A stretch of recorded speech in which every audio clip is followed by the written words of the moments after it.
இரண்ய கசிபு எனும் அசுரன் கடுமையான தவமிருந்து மனிதராலோ அல்லது மிருகத்தாலோ பகலிலோ அல்லது இரவிலோ உள்ளேயோ அல்லது வெளியேயோ எந்தவித ஆயுதத்தாலும் தனக்கு மரணம் நிகழக்கூடாது என வரத்தை பெற்றுக்கொண்டான். தான் பெற்ற வரத்தினால் மமதை கொண்டு தானே இந்த உலகின் ஒரே கடவுள் என கர்வம் கொண்டான். ஆனால் இரணியனின் மகன் பிரகலாதனோ திருமால் மீது தீவிர பக்தி கொண்டிருந்தான்.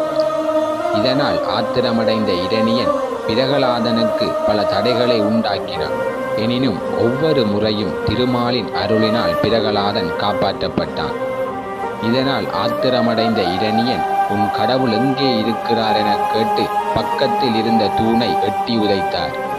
அதே நேரத்தில் திருமால் தூணினை இரண்டாக பிளந்து மனித உடலும் சிங்க முகமும் கொண்ட நரசிம்மராக தோன்றி அந்தி வேளையில் வீட்டின் வாசலில் தனது மடியில் இரணியனை கிடத்தி தனது நகங்களால் இரணியனை கொன்றார்.